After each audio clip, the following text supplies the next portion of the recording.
तो आज कहीं ना कहीं लालू यादव का दिल याद कर रहा होगा कि वो शहाबुद्दीन साहब जैसा एक शख्स था जिसने हमारी राबड़ी देवी की, जिसको शौचालय और सचिवालय में फ़र्क नहीं मालूम है, उसको मुख्यमंत्री के कुर्सी पर बैठने में मदद किया और बैठा करके दिखा दिया।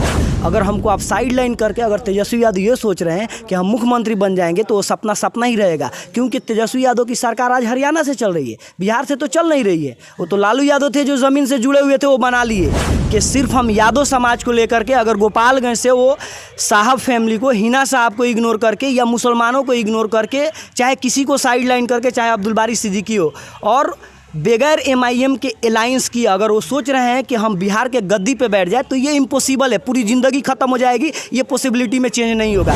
आपने पहले भी देखा था, उपचुनाव में भी देखा, और पहले से आपने हम लोग का पहले भी मीटिंग आपने कवर किया है कि हम लोग काफ़ी पहले से मेहनत कर रहे हैं और ग्राउंड लेवल पे मेहनत कर रहे हैं। गांव-गांव में, पंचायत पे हम लोग मेहनत कर रहे हैं और हर पंचायत में, हर बूथ पे हम लोग पहुंचने की कोशिश कर रहे हैं। और ये मजबूती करने, अपने आप को मजबूत करने के लिए हम ये पूरी एकदम, एक होता है ना कि एक हमारा पूरा हौसला और हमारा मिशन जो है क्लियर है, हमारा टारगेट जो है क्लियर है, हमने उसे हिट करना है, हम उसे साधने की कोशिश कर रहे हैं। और उस चीज़ हमने दिखा दिया कि आप हमें इग्नोर नहीं कर सकते। पहले आप जो है ना सोचते थे ये मजबूरी में जाएंगे किधर, मजबूरी का नाम महात्मा गांधी जो बना रखा था वो अब होने वाला नहीं है। अब ये होने वाला नहीं है। हमारे बाजुओं में दम है और हम किसी के बैसाखी का सहारा लेकर नहीं चलेंगे। हम खुद लीडर बनेंगे और खुद आकर के हम लीड करेंगे। किसी और को, जिसको उठने बैठने की तमीज़ नहीं है, उसको हम अपना कायद और लीडर मानने वाले नहीं हैं। और किसी को बात करना होगा तो टेबल टॉक पे आना होगा। अगर हमको आप साइड लाइन करके अगर तेजस्वी यादव ये सोच रहे हैं कि हम मुख्यमंत्री बन जाएंगे तो वो सपना सपना ही रहेगा, क्योंकि तेजस्वी यादव की सरकार आज हरियाणा से चल रही है, बिहार से तो चल नहीं रही है। वो तो लालू यादव थे जो ज़मीन से जुड़े हुए थे, वो बना लिए, लेकिन वो लालू यादव, तो लालू यादव भी जिंदा है हमारा आज के टाइम में। तो लालू यादव अभी जिंदा है और लालू यादव जेल में भी नहीं है। 6 विधायक उनके पास जो है, 6 विधायक वो लोग जमा करने की कैपेसिटी नहीं रखते हैं। अगर लालू यादव आज जेल में होते तो ये बात कही जाती कि चलो लालू यादव जेल में है इसलिए सरकार नहीं बन पाया, लालू यादव बाहर होते तो बना लेते। तो आज कहीं ना कहीं लालू यादव का दिल याद कर रहा होगा कि वो शहाबुद्दीन साहब जैसा एक शख्स था जिसने हमारी राबड़ी देवी की, जिसको शौचालय और सचिवालय में फ़र्क नहीं मालूम है, उसको मुख्यमंत्री के कुर्सी पर बैठने में मदद किया और बैठा करके दिखा दिया। और उसी को शहाबुद्दीन साहब ने, इसी तेजस्वी यादव के लिए, जो ये लालू परिवार है हमारे गोपालगंज की, आप बात करेंगे इस परिवार पे अगर बात करेंगे तो इनका कंडीशन देखिए कि उन्होंने अपने डिस्ट्रिक्ट के लिए क्या किया है, गोपालगंज के लिए क्या किया है।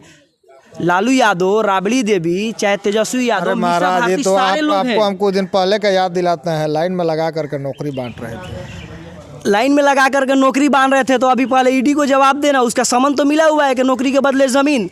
कल ही का प्रभात खबर में हेडलाइन में छपा हुआ था, कल ही के न्यूज़पेपर में हमने देखा। तो ये उनका ये है। लेकिन तेजस्वी यादव अगर ये चीज़ सोच रहे हैं कि सिर्फ हम यादव समाज को लेकर के अगर गोपालगंज से वो साहब फैमिली को, हिना साहब को इग्नोर करके या मुसलमानों को इग्नोर करके, चाहे किसी को साइड लाइन करके, चाहे अब्दुल बारी सिद्दीकी हो, और बगैर एमआईएम के अलायंस की अगर वो सोच रहे हैं कि हम बिहार के गद्दी पे बैठ जाए तो ये इम्पॉसिबल है। पूरी ज़िंदगी ख़त्म हो जाएगी, ये पॉसिबिलिटी में चेंज नहीं होगा। ये हमारी गारंटी है। एमआईएम चुनाव लड़ेगी। ऑफकोर्स हम पॉलिटिकल पार्टी हैं तो हम क्या झुंझुना थोड़ी बजाएंगे। ऑफकोर्स हम चुनाव लड़ेंगे और इसी के लिए हम मेहनत कर रहे हैं। हमारे पास कैंडिडेट है, हमारे पास 2-3 कैंडिडेट ऑलरेडी एमपी के लिए यहाँ से हमारे गोपालगंज से कंटेस्ट करना चाह रहे हैं, क्योंकि ये चूँकि रिजर्व सीट है। तो हम उसी के लिए, उसी के कवायद में जुड़े हुए हैं और उसी को लेकर के वैसी साहब भी 16-17 को यहाँ बिहार में आ रहे हैं। और जो 4 विधायक उन लोगों ने हमारा तोड़ा था ना, तो उसका ईंट का जवाब पत्थर से कैसे दिया जाता है वो एमआईएम बिहार में बता देगी तेजस्वी यादव को। वो जो पैसा था वो बचा करके रखना चाहिए इस सिचुएशन के लिए। आज अपनी जो ड्यूटी नैया है वो बचाने के लिए रखना चाहिए था। तो तेजस्वी यादव को ईंट का जवाब कैसे दिया जाता है वो हम अभी बता देंगे, इस इलेक्शन में बता देंगे। चलिए, तो आप क्या सोचते हैं, आपकी क्या प्रतिक्रिया है? 2024 का चुनाव नज़दीक आ चुका है और सब लोग कह रहे हैं कि जितने भी कार्यकर्ता हैं सब लोग का कहना है कि हमारे कैंडिडेट भी आएंगे, हम चुनाव भी लड़ेंगे और जीतेंगे भी और सदन में जाएंगे और सदन में लोगों का आवाज़ भी बुलंद करेंगे। आपकी क्या प्रतिक्रिया है? आपकी जो भी प्रतिक्रिया होगी उसको कमेंट करके ज़रूर बताइएगा। इस वीडियो को देखने के लिए आपका बहुत बहुत धन्यवाद।